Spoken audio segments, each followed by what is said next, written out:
प्रभाव डालेंगे। मुझे जाकर उन कुंडलों का पता लगाना होगा तथा उन्हें वापस लाकर इन देवी को वापस देना होगा। ऋषिवर, दस्युओं द्वारा उस तपस्विनी के पुण्यदायी कुंडलों को लूट कर ले जाने की घटना बहुत बड़ी घटना थी। ऐसा क्यों प्रभु? क्योंकि उन कुंडलों में उस तपस्विनी के जीवन भर के तप, यज्ञ एवं पुण्य कर्मों की शक्ति निष्ठ थी और वो दस्य कुपात्र थे और वे कुंडलों की शक्ति का अनुचित उपयोग करते और ऐसा करना कुपात्रों का स्वभाव होता है ऋषिवर। ऐसे अनेकों उदाहरण हैं हमारे समक्ष। असुरों ने सदैव कठिन तप और साधना से देवताओं को प्रसन्न किया है और वरदान प्राप्त किए हैं, लेकिन वे दस्यु उन पुनीत कुंडलों का दुरुपयोग न करें। मैं बताई गई दिशा में अविलंब उन्हें खोजने चल पड़ा। कहाँ लुप्त हो गए दस्यु सब? इधर से उनके जाने का तो कोई संकेत नहीं दिख रहा। अरे, अश्व के पदचिन्ह।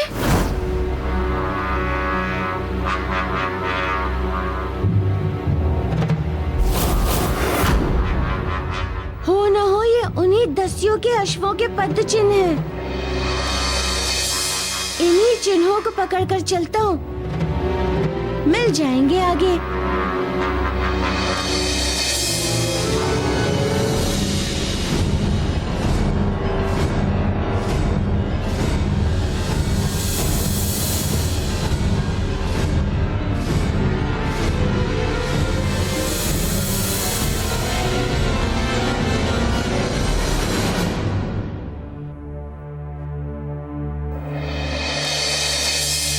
इस वन में ये अकेला अश्व? अवश्य ये अश्व उन दस्युओं का होगा, किंतु वे दस्यु हैं कहाँ?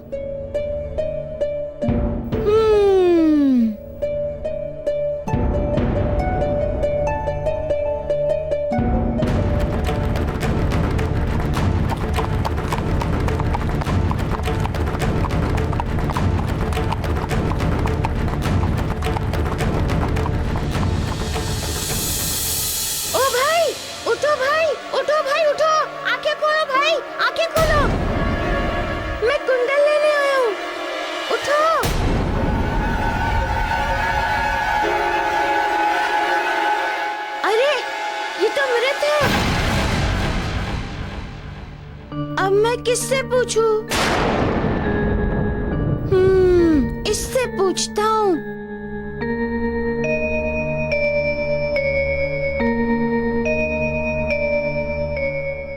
ओ भाई, भाई, ओ भाई!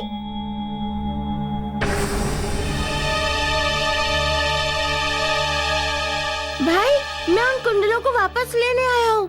मुझे बताओ वो कुंडल कहाँ है जिन्हें तुमने उस तपस्विनी से लूटा है।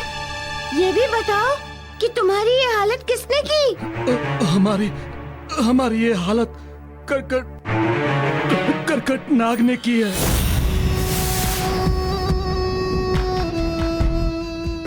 करकट नाग ने?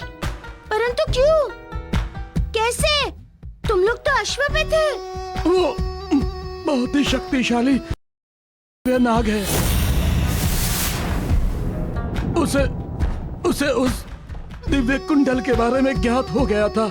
उसे ही प्राप्त करने हेतु उसने हमें डस लिया और वो दिव्य कुंडल लेकर चला गया। कहाँ गया वो नाग? किस ओर गया?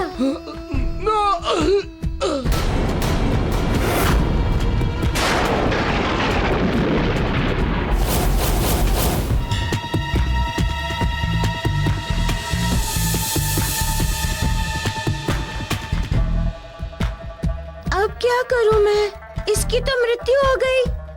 अब कौन बताएगा कि वो करकट नाग कहाँ गया, किस ओर गया?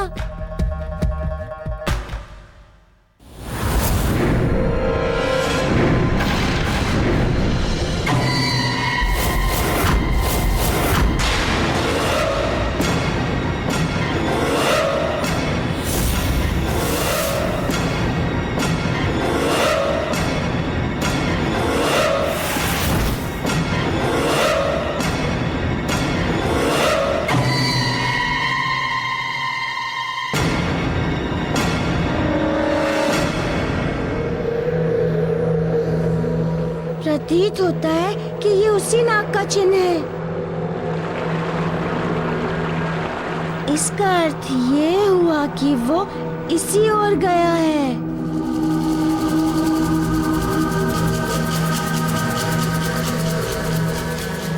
अरे ये तो नदी में चला गया।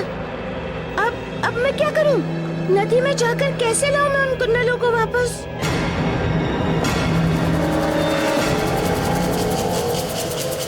वापस लौट जाओ कि अपने सिद्धि लोक के मार्ग पर। मैं वापस ले आऊंगा उन कुंडलों को। नहीं, मैं उन देवी को वचन देकर आया हूँ कि मैं उन कुंडलों को वापस ले आऊंगा। वो मेरी प्रतीक्षा करेंगी। मुझे लाना ही होगा वो कुंडल वापस। उन कुंडलों में दिव्य शक्तियाँ निहित हैं। वैसी शक्तियों का कुपात्रों के हाथ में लगना विनाशकारी हो सकता है। चाहे कुछ भी हो जाए, मुझे कुंडलों को वापस लाना ही होगा।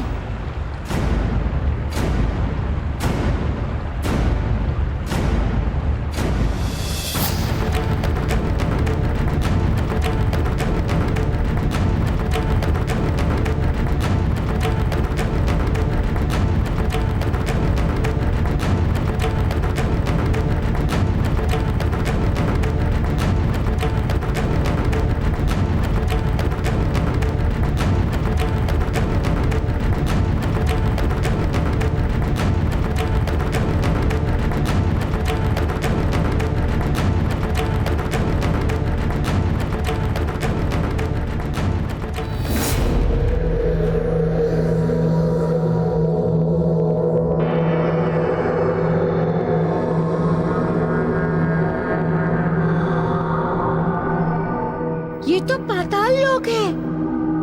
इसका अर्थ ये हुआ कि करकट इस पाताल लोक का वासी है। कोई बात नहीं, जब आ ही गया हूँ तो करकट तुझे ढूंढ निकालूंगा और साथ साथ उन कुंडलों को भी ले जाऊंगा।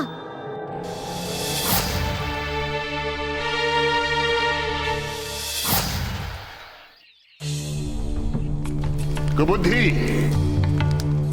वो ऋषि अंगिरा अपने आप को बहुत बड़ा बुद्धिमान समझता है, जबकि वो एक ऋषि होते हुए भी एक चांडाल है, षड्यंत्रकारी है। मुझे देवगुरु के पद से पदच्युत किया और अब उस षड्यंत्र से मुक्त होने के लिए अष्टसिद्धि कथा का श्रवण कर रहा है। बुद्धि, अगर वो अपने उद्देश्य में सफल हो गया और उसके पाप का अंत हो गया और वो इस पृथ्वी लोक से स्वर्ग लोक वापस लौट गया, तो मेरा प्रतिशोध कभी पूर्ण नहीं होगा और मैं सदैव ही अपने इस प्रतिशोध की अग्नि में इसी प्रकार जलता रहूंगा, इसी प्रकार। ऐसा कभी नहीं होगा गुरुदेव। प्रतिशोध की अग्नि में आप नहीं, बल्कि अपनी पाप की अग्नि में वो जलेगा। आपकी बनाई हुई ये कुबुद्धि उसे ना तो कभी सफल होने देगी और ना ही स्वयं असफल होगी। कुबुद्धि, मैं तुम्हारी क्षमताओं को जानता हूं, क्योंकि मैंने संसार के समस्त कुटिल विचारों और अपने मंत्रों की शक्ति को मिलाकर तुम्हारी रचना की है। तुम जिसके जीवन में भी प्रवेश करोगी, उसकी बुद्धि भ्रष्ट होना निश्चित है। तुम बड़े से बड़े सिद्ध मुनियों, ऋषियों को भी कुमार्ग पर चलने के लिए विवश करने की क्षमता रखती हो। भली भांति जानता हूं तो। जो आज्ञा गुरुदेव।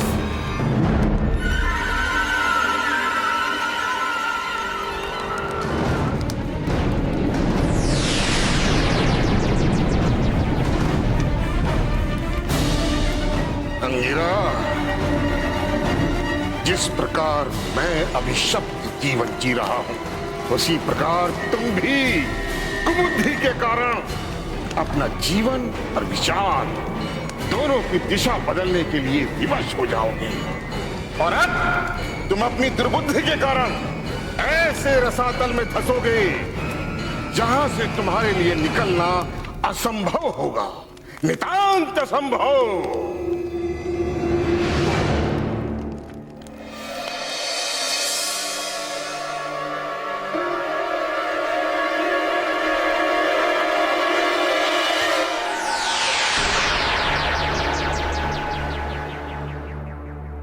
देवगुरु बृहस्पति, शुक्राचार्य से मिलकर आप ये कैसा अनर्थ करने जा रहे हैं? अनर्थ करने नहीं जा रहा हूं देवर्षि, बल्कि किए जाने वाले अनर्थ को रोकने जा रहा हूं। ये आप क्या कह रहे हैं देवगुरु? मैं सत्य कह रहा हूं देवर्षि। उनके क्रोध और प्रतिशोध का मूल मैं हूं। मैं वो कारण हूं जिसके चलते वो देवगुरु नहीं बन पाए। तो फिर प्रतिशोध मेरे पिता से क्यों? अगर उन्हें दंड देना है तो मुझे दें। देवर्षि, मुझे देवगुरु के पद का किंचित भी मोह नहीं है। अगर वो चाहें तो इसी क्षण मैं ये पद त्याग सकता हूं, किंतु उन्हें एक वचन देना होगा कि वो मेरे पिता को व्यर्थ संकट में नहीं डालेंगे। नारायण नारायण, क्या आपको ये लगता है कि शुक्राचार्य आपके पिता ऋषि अंगिरा को इसलिए प्रताड़ित कर रहे हैं क्योंकि वो देवगुरु नहीं बन पाए? हाँ। नहीं देवगुरु, वास्तविकता ये नहीं है। वास्तविकता क्या है? वास्तविकता है उनका अहंकार, उनकी योग्यता, उनकी शक्ति का प्रदर्शित ना हो पाना। ऐसा करके वो सबका ध्यान अपनी ओर आकर्षित करना चाहते हैं, अपनी जय जयकार सुनना चाहते हैं। ये सब तो मात्र एक बहाना है, एक स्वांग है अपनी शक्तियों का प्रदर्शन करने का। और हाँ देवगुरु, एक बात और स्पष्ट कर देता हूं। शुक्राचार्य आज असुरों के गुरु आपके कारण नहीं, अपितु अपने अहंकार के कारण हैं। कारण जो भी हो देवर्षि, परंतु मैं उनसे वार्ता अवश्य करूंगा और अपने पिता की ओर से उनसे विनती अवश्य करूंगा। कोई लाभ नहीं होने वाला देवगुरु, अपितु वे ऋषि अंगिरा के साथ साथ आपको भी दंड देना प्रारंभ कर देंगे। दे लें, मुझे कोई अंतर नहीं पड़ेगा। मुझे अपनी कोई चिंता नहीं है। मुझे चिंता है अपने पिता अंगिरा की। मैं नहीं चाहता हूं कि मेरे पिता को यातना भोगनी पड़े। अगर मेरे कष्ट सहने से उन्हें दुख से मुक्ति मिलती है तो मुझे शुक्राचार्य का को भाजन बनने के लिए तैयार हूं।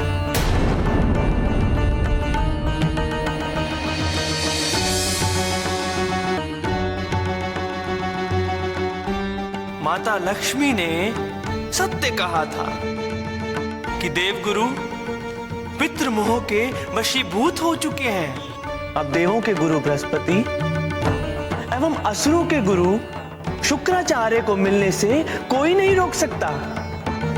अब इसका प्रतिफल क्या होगा, ये तो देखने योग्य होगा। किसी प्रकार का लाभ होता है ऋषि अंगिरा को अथवा नारायण नारायण।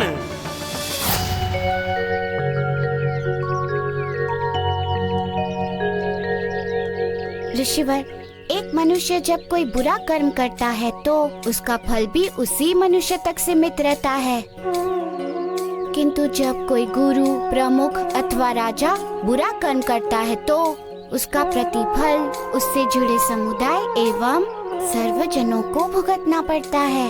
इसका अर्थ क्या हुआ प्रभु? इसका सरल अर्थ ये हुआ कि कलकन नाग एक राजा था, नागों का राजा। उसने उन कुंडलों को प्राप्त करने के लिए दस्यु की हत्या करने का जो पाप कर्म किया था, उसका विष प्रभाव उसके नागलोक में भी पड़ने वाला था। उसके समस्त नाग सैनिक उसके इस बुरे कर्म के भागी होने वाले थे। नागलोक पर क्या दुष्प्रभाव पड़ा और उनके पाप का भागीदार उनके नाग सैनिक कैसे हुए? जब मैं नदी के मार्ग से उड़ता हुआ नागलोक पहुंचा तो वहाँ के मुख्य द्वार पर नाग सैनिक का कड़ा पहरा था। उन्होंने मेरा मार्ग रोक लिया। मैंने उन्हें समझाने का बहुत प्रयास किया, किंतु वो कुछ समझने के लिए तैयार ही नहीं थे। क्यों प्रभु? क्योंकि उनका भाग्य उनके दोषी राजा से जो जुड़ा हुआ था। मेरे न चाहते हुए भी। रुक जाओ।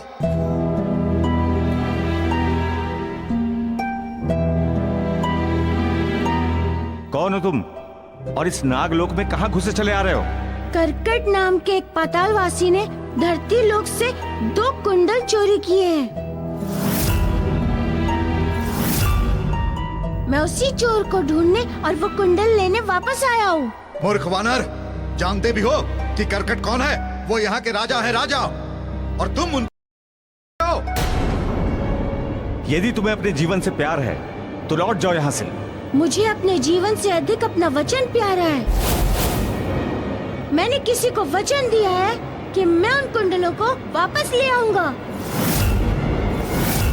अतः मैं उन कुंडलों को लिए बिना यहाँ से नहीं जाऊंगा। मेरा मार्ग छोड़ो, मुझे जाने दो। कदापि नहीं छोड़ेंगे। मार्ग तुम्हें छोड़ना पड़ेगा बालक।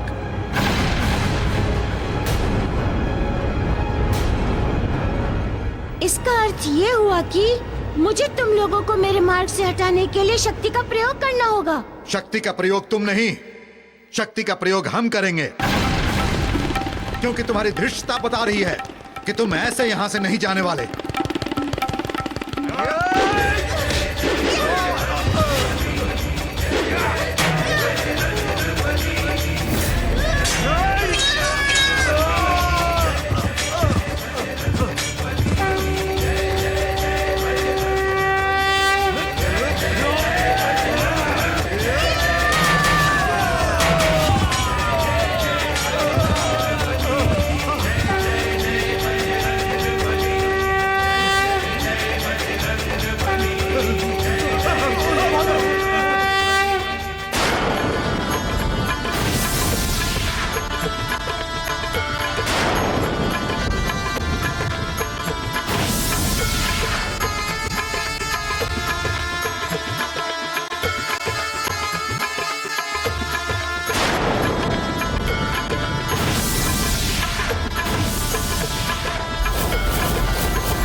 मित्र, ये तो केवल दिखने में बालक है।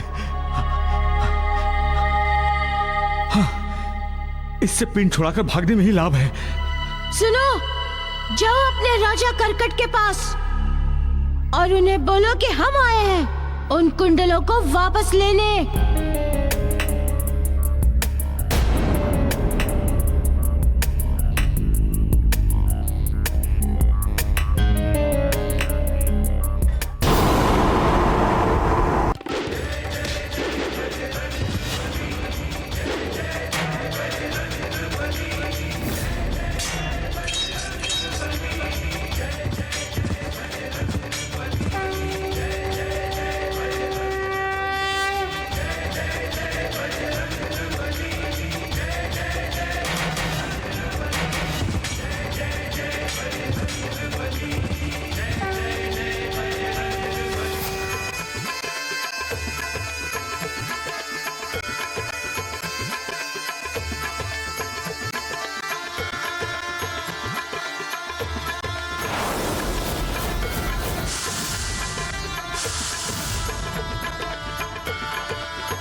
अद्भुत, अतुलनीय। नृत्यांगना कंचन, तुमने हमें मंत्र मुग्ध कर दिया। आज हम तुम्हारे नृत्य से प्रसन्न होकर एक ऐसे रहस्य को उद्घाटित करेंगे जिसके प्राप्ति के हर्ष में हमने आप सबके मनोरंजन हेतु इतना सुंदर कार्यक्रम आयोजित किया है। हे नागो, रहस्य यह है कि हमने एक दिव्य कुंडल प्राप्त किया है।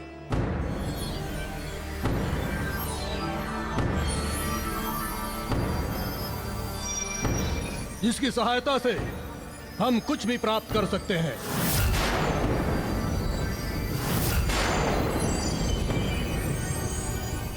उन कुंडलों के हमारे पास आ जाने से हमारा नागलोक अत्यंत समृद्ध और शक्तिशाली हो गया है। अब हमारे समक्ष कोई भी संकट नहीं आएगा। रक्षा कीजिए महाराज, रक्षा कीजिए महाराज, महाराज हमारी रक्षा कीजिए, रक्षा कीजिए महाराज, रक्षा कीजिए, रक्षा कीजिए महाराज।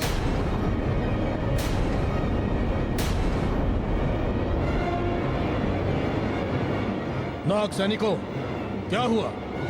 किसने की तुम्हारी यह स्थिति? एक वानर बालक ने महाराज। वानर बालक? हाँ महाराज, नागलोक में एक वानर बालक घुसाया है।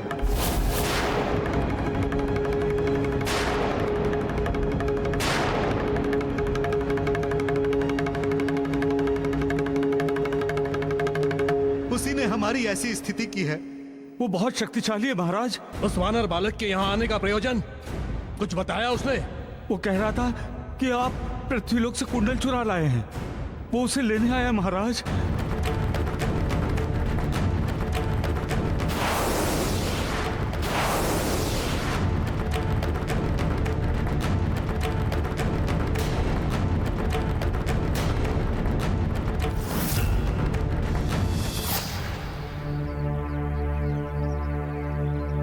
प्रभु, वो दोनों सैनिक नागलोक के बलिष्ठ होने के बाद भी आपसे इतनी सहजता से कैसे पराजित हो गए?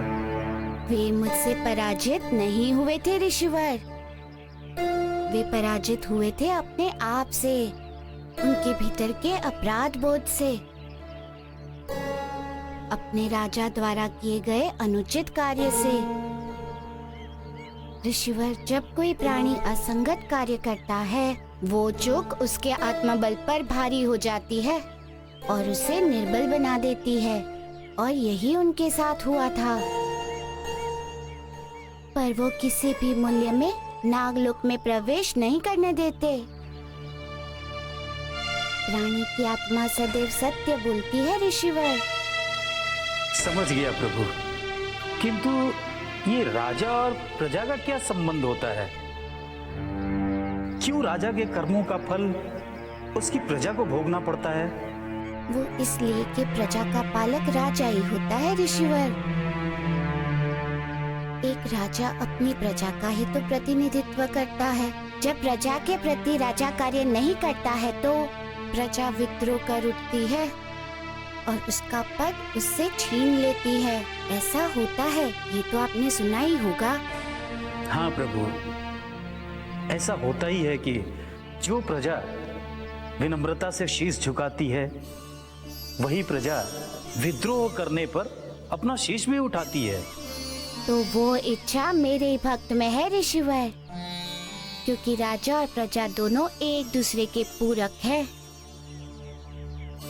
जहाँ एक राजा अपने कर्तव्य परायण से अपनी प्रजा का भाग्य संवार देता है, वहीं विलासता में डूबा हुआ राजा राज्य के सद्भाग्य को दुर्भाग्य में बदल देता है। इसीलिए एक दूसरे का भाग्य एक दूसरे से जुड़ा हुआ होता है ऋषिवर। और इसी प्रकार नागराज करकंड भी विलासता के मार्ग पर अग्रसर हो चुका था। और प्राणी की विडंबना भी तो है ऋषिवर। विलासिता के पक्ष पर बैठते ही प्राणी आने वाले संकटों से अनभिज्ञ हो जाता है, जैसा कि वो हो चुका था। वो कुंडल हमारे हैं, उन पर केवल नागलोक का अधिकार है, केवल नागलोक का। उन्हें हमसे कोई वापस नहीं ले जा सकता। महाराज, आप व्यर्थ ही क्रोध कर रहे हैं। क्रोध के स्थान पर विचार कीजिए। विचार? किस बात का विचार? इस बात का कि यदि वो वानर बालक पृथ्वीलोक से स्वयं चलकर नागलोक तक आ सकता है तो वो कोई साधारण वानर बालक नहीं हो सकता। आप कहना क्या चाहती हैं? यही कि वो असाधारण साहसी वानर बालक यहाँ आ तो गया है परंतु यहाँ से जीवित वापस जा नहीं सकेगा। और इसका अर्थ ये भी नहीं कि आपको उससे युद्ध करने की आवश्यकता है।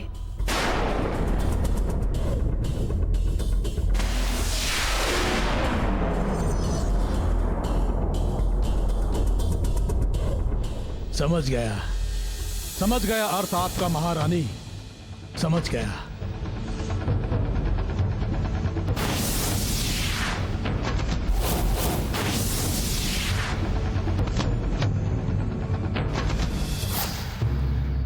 ऋषिवर, राजनीति का सबसे बड़ा शत्रु है कूटनीति, और नाग कूटनीति में पारंगत होते हैं। वे सीधा युद्ध नहीं करते, छल और कपट से युद्ध करते हैं।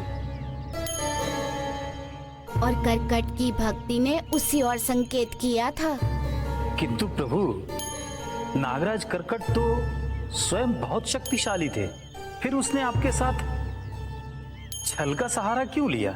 इसीलिए उन्हें उन कुंडलों की शक्ति एवं महत्व दोनों का पूर्ण ज्ञान था, और ये भी ज्ञान था कि यदि उसे लेने के लिए कोई आएगा तो साधारण प्राणी नहीं होगा। इसीलिए उसने बल के स्थान पर छल और कूटनीति का संदेह लिया, क्योंकि कूटनीति ही एक ऐसी नीति है जो राज्य संसार में बहुत ही महत्वपूर्ण भूमिका निभाती है। जो राजा बुद्धिमान होता है वो युद्ध में होने वाली जीवन हानि से बचने के लिए, अपनी शक्ति छीनने से बचने के लिए इसी कूटनीति का प्रयोग करता है। और वही मेरे साथ राजा करकट ने किया। मेरे सामने आते ही उसने युद्ध प्रारंभ करने के स्थान पर प्रशंसा प्रारंभ कर दी। जिस साहस की सराहना न की जाए वो साहस नहीं। अतः हम तुम्हारे साहस की सराहना करते हैं कि तुम पृथ्वी लोक से यहाँ नागलोक आए, वो भी निर्भीक होकर तथा अभी भी निडर होकर मेरे समक्ष खड़े हो। जबकि सत्य तो यह है कि पृथ्वीवासियों के प्राण केवल नाग के दर्शन से ही सूख जाते हैं।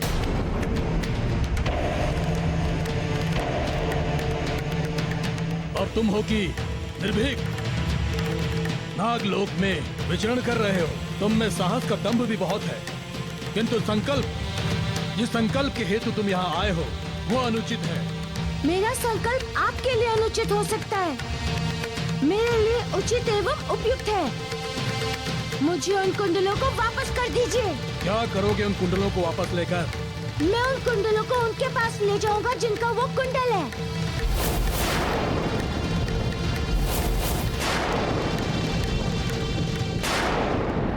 क्या करेगी वो स्त्री दिव्य और विलक्षण कुंडलों का? अरे उसे तो इन्हें दान दे देना चाहिए। उनको वो कुंडल दान में देना चाहिए या नहीं, ये उनका निर्णय है। तुम्हें उन कुंडलों को अपने पास रखने का कोई अधिकार नहीं है।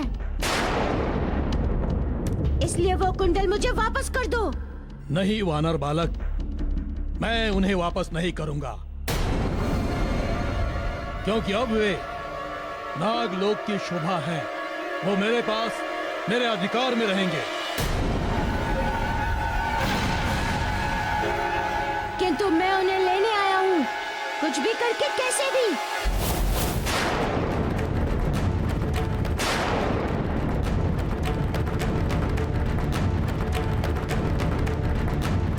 तू मुझे चुनौती देता है?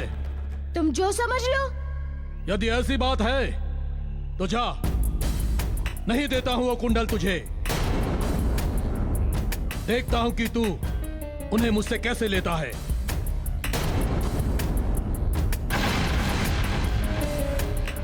ऐसी स्थिति में तुम प्रेम से नहीं दोगे तो विवश होकर मुझे तुमसे युद्ध करके उन कुंडलों को वापस लेना होगा। सच में ऐ वानर बालक, तू बहुत साहसी है। तुम्हारा कोई जोड़ नहीं। चलो, मैं तुम्हारे साहस से प्रसन्न होकर वो कुंडल तुम्हें वापस करूंगा।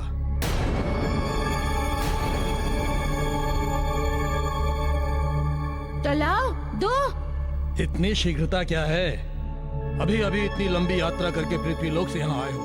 हमारा आतिथ्य ग्रहण कर हमें अनुग्रहित करो। कंचन। जी महाराज। वानर बालक के आतिथ्य की सारी व्यवस्था तुम देखोगी। देखना, व्यवस्था में किसी भी प्रकार की कोई कमी ना हो।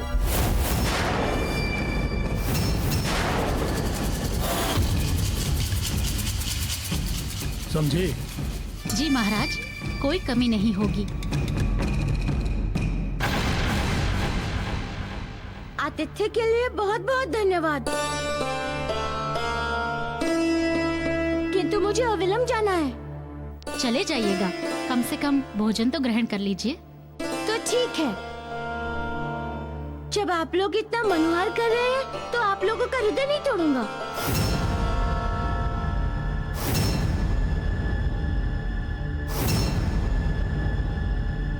चलिए।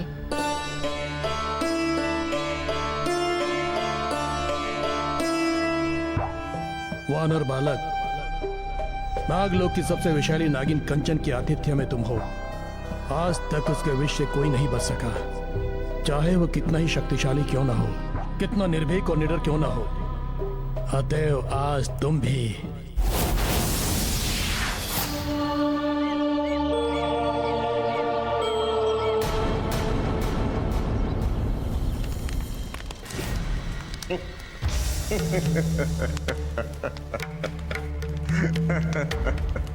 असंभव, असंभव बृहस्पति, असंभव। अन्य कोई कारण? नहीं। तो चले जाओ यहां से। किंतु आपकी शत्रुता तो मुझसे है। आपने देवों के गुरु का अधिकार मेरे कारण खोया है। मुझे दंडित कीजिए, मुझे यातना दीजिए। मेरे पिता को क्यों कष्ट देते हैं? उनका क्या दोष है? बृहस्पति, दंडित तो मैं तुझे भी करूंगा, किंतु अभी नहीं,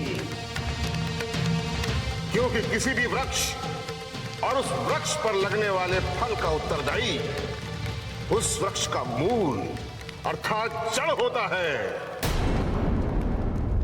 और जिस वृक्ष की जड़ें धरती में जितनी गहरी धसी होती हैं, उस वृक्ष की हरितिमा, उस पर लगने वाले फूल, फल उतने ही आकर्षक और सुस्वाद होते हैं, जो सबकी आंखों में तुम बने हुए हो। इसलिए मूल दोषी तो वो है, पहले उसे दंडित करूंगा और फिर तुम्हें। आपके प्रतिशोध वह मनुष्य का कारण यदि गुरुपद है तो मैं उसे अभी इसी क्षण छोड़ने को तैयार हूं। नहीं बृहस्पति, मुझे भिक्षा और सहानुभूति में गुरुपद नहीं चाहिए। मैं उसे अपने ज्ञान और गुण के बल पर प्राप्त करूंगा और तुम्हें देवों के गुरुपद से पदच्युत करूंगा। जिस प्रकार तुमने मेरी श्रेष्ठता को स्वीकार किया है, उसी प्रकार जब सारे देव मेरी श्रेष्ठता को स्वीकार कर लेंगे, तब कहीं जाकर मेरे प्रतिशोध की अग्नि शांत होगी और वो शीघ्र होगा। महाज्ञानी धर्मज्ञ बृहस्पति अति शीघ्र होगा और दंड स्वरूप मैं तुम्हें देवों का शत्रु बना दूंगा। प्रबल शत्रु, निकल जाओ यहां से।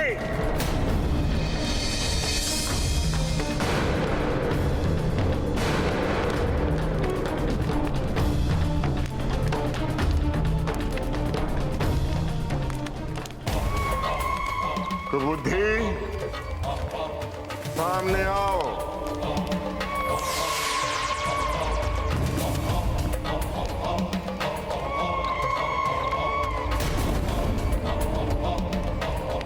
मैं सुन चुकी हूँ, समझ चुकी हूँ गुरुदेव।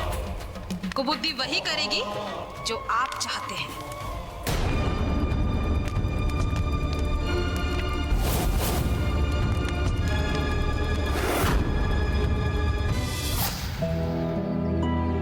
प्रभु, नागराज करकट इतनी सहजता से आपको वो कुंडल देने को कैसे तैयार हो गया? कहीं इसके पीछे उसकी कोई घृणित चाल तो नहीं थी? बिल्कुल चाल थी ऋषिवर। ऐसा प्रदर्शित करना उसकी कूटनीति थी। मैं समझ गया था उसका वो आमंत्रण अतिथि सत्कार का आमंत्रण नहीं बल्कि मृत्यु का निमंत्रण था उसका। फिर भी आपने उसका निमंत्रण स्वीकार किया, ऐसा क्यों प्रभु? ऐसा करना आवश्यक था। क्यों प्रभु? क्योंकि धर्म के मार्ग को अनुसरण करने वाले को तब तक किसी से युद्ध अथवा किसी के ऊपर आपको शक नहीं लगाना चाहिए जब तक कि सामने वाले की मंशा अथवा उसका षड्यंत्र प्रत्यक्ष रूप से सामने न आ जाए। इसीलिए उन कुंडलों को उससे प्राप्त करने के लिए अपने उद्देश्य में सफल होने तथा उसके मूल कूटनीति विचार को सामने लाने के लिए मुझे नागराज कर्कट का आतिथ्य स्वीकार करने का ही मेरे लिए एकमात्र मार्ग था और इसीलिए मैंने उसका वो आतिथ्य स्वीकार। बस अब बहुत हो गया, अब नहीं खा सकता। अच्छा वानर बालक, एक बात तो बताओ। क्या? पूछिए। क्या तुम्हें मुझसे भय नहीं लगता? क्यों? आपसे क्यों भय लगेगा? क्योंकि मैं कंचन इस संसार की सबसे प्राणघातक विषधारी नागिन हूँ। मेरा डसा तो पानी भी नहीं मांगता। आज तक जिस जिस को भी डसा वो मेरे दंश से मृत्यु को प्राप्त हो गया। भय तो प्राणी के अपने मस्तिष्क की उपज है। समय एवं स्थिति के अनुरूप गढ़ी हुई परिभाषा है। मेरे लिए तो जिस प्रकार मैं एक वानर बालक हूँ उसी प्रकार आप एक नाग कन्या है। बस इससे अधिक और कुछ नहीं।